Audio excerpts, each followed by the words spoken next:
Tersembunyi di antara ribuan pulau tropis di Asia Tenggara, terdapat sebuah negara yang kaya akan senyum, kehangatan, dan keberagaman. Filipina. Lebih dari 7.000 pulau membentuk negara ini, masing-masing dengan karakter, bahasa, dan tradisinya sendiri. Di kota-kota besar seperti Manila dan Cebu, modernisasi berjalan cepat. Namun, di balik gedung-gedung tinggi dan jalanan padat, masyarakatnya tetap menjaga akar budaya mereka yang dalam. Tahukah kamu, di negara ini, senyum adalah budaya dan sopan santun adalah warisan? Selamat datang di Filipina, tempat di mana tradisi dan keramahan menjadi gaya hidup. Dari musik rakyat hingga tarian tradisional, dari adat dalam keluarga hingga sopan, santun dalam berbicara, budaya Filipina bukan sekadar warisan sejarah, tapi masih hidup dan menyatu dalam kehidupan sehari-hari mereka. Dalam dokumenter ini, kita akan menyusuri kehidupan masyarakat Filipina dari dekat, melihat bagaimana tradisi dijaga, diwariskan, dan tetap relevan di tengah dunia yang terus berubah. Di Filipina, kesopanan bukan sekadar kebiasaan, tetapi bagian dari identitas nasional. Sejak kecil, anak-anak diajarkan untuk menghormati orang tua dan orang yang lebih tua. Kata po dan opo digunakan dalam percakapan sebagai bentuk penghormatan mirip dengan penggunaan pak dan bu dalam budaya Indonesia. Tapi bukan hanya bahasa yang sopan. Gerakan tubuh pun mencerminkan rasa hormat. Dalam tradisi yang disebut mano, anak-anak menyentuhkan tangan orang tua ke dahi mereka, sebuah simbol bakti dan penghargaan. Warga Filipina juga terkenal dengan keramahan mereka. Menyapa orang asing dengan senyuman, menawarkan bantuan pada orang yang kesusahan, dan menghindari konflik langsung adalah bagian dari budaya pakikisama atau menjaga keharmonisan sosial. Dalam masyarakat yang padat dan beragam seperti Filipina, sikap saling menghargai inilah yang membuat mereka tetap rukun dan kuat. Di tengah arus modernisasi dan perubahan gaya hidup, nilai kekeluargaan tetap menjadi fondasi yang kuat dalam budaya Filipina. Keluarga di Filipina tidak hanya terdiri dari ayah, ibu, dan anak. Mereka mengenal konsep keluarga besar, extended family, yang bisa mencakup kakek nenek, paman, bibi, sepupu, hingga kerabat jauh. Di banyak rumah, 3 generasi tinggal bersama di bawah satu atap. Kakek nenek membantu merawat cucu, sementara orang tua bekerja. Anak-anak pun dibesarkan dengan banyak figur panutan yang memperkuat rasa hormat dan kebersamaan. Perayaan keluarga menjadi momen penting. Mulai dari ulang tahun, pembaptisan, pernikahan, hingga kelulusan sekolah, semua dijadikan alasan untuk berkumpul, berbagi makanan, dan tertawa bersama. Di balik suasana hangat ini tersimpan nilai luhur, semangat saling membantu. Dalam budaya lokal, ada istilah bayanihan, sebuah konsep gotong royong khas Filipina. Dulu istilah ini digunakan untuk menggambarkan momen saat warga desa bersama-sama memindahkan rumah kayu dari satu tempat ke tempat lain hanya dengan kekuatan tangan dan kerjasama. Kini bayanihan hidup dalam bentuk lain, menolong tetangga saat kesusahan, ikut urunan biaya jika ada yang sakit, atau bergantian menjaga anak-anak di lingkungan sekitar. Di tengah dunia yang semakin individualis, masyarakat Filipina tetap percaya bahwa kebersamaan adalah kekuatan. Keluarga bukan hanya tempat pulang, tapi sumber harapan, dukungan, dan kekuatan dalam suka maupun duka. Jika ada satu kata yang bisa menggambarkan semangat rakyat Filipina, maka itu adalah perayaan.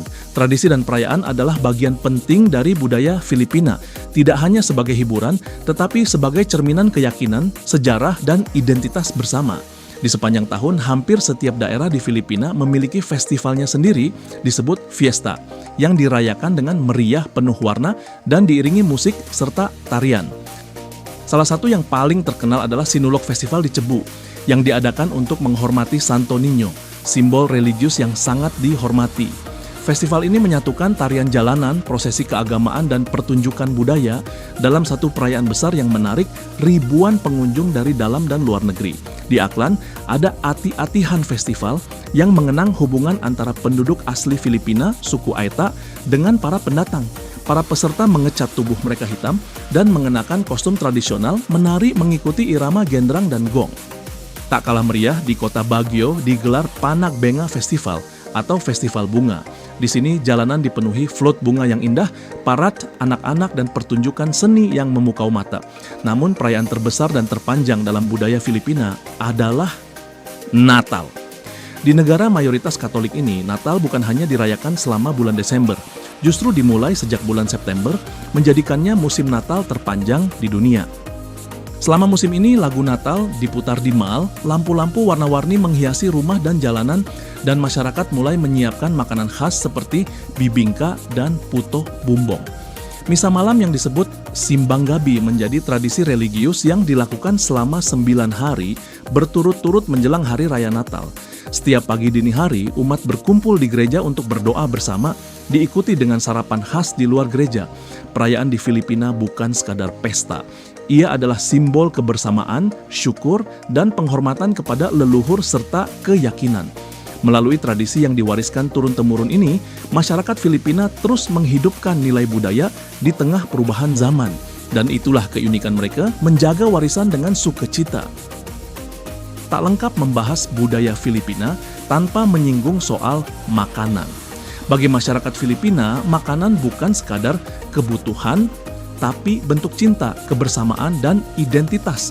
Salah satu ciri khas makanan Filipina adalah kekayaan rasa, hasil perpaduan pengaruh Melayu, Spanyol, Tiongkok, dan Amerika. Makanan mereka kaya akan bumbu, namun tetap sederhana dan dekat dengan cita rasa rumahan. Hidangan yang paling ikonik mungkin adalah adobo, potongan ayam atau daging babi yang dimasak dengan kecap, cuka, bawang putih, dan daun salam. Rasanya gurih, asam, dan manis tergantung resep keluarga masing-masing. Ada juga sinigang, sup asam yang menyegarkan, biasanya dibuat dari babi atau udang, dengan tambahan sayur dan buah asam seperti tamarin. Makanan ini sangat cocok disantap saat musim hujan. Di acara-acara khusus, kehadiran lecon, babi panggang utuh, menjadi simbol kemewahan dan kebersamaan.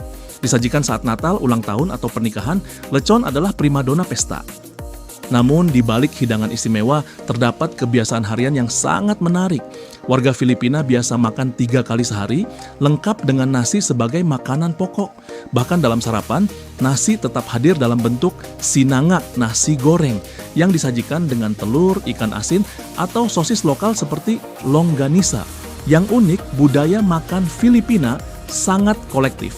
Keluarga sebisa mungkin makan bersama, tidak hanya saat makan malam, tapi juga saat sarapan dan makan siang jika memungkinkan. Tradisi makan tangan yang disebut kamayan masih dilakukan terutama di daerah pedesaan atau saat acara santai. Makan tanpa sendok garpu dianggap lebih akrab dan menyenangkan. Di luar rumah, makanan jalanan tak kalah menarik.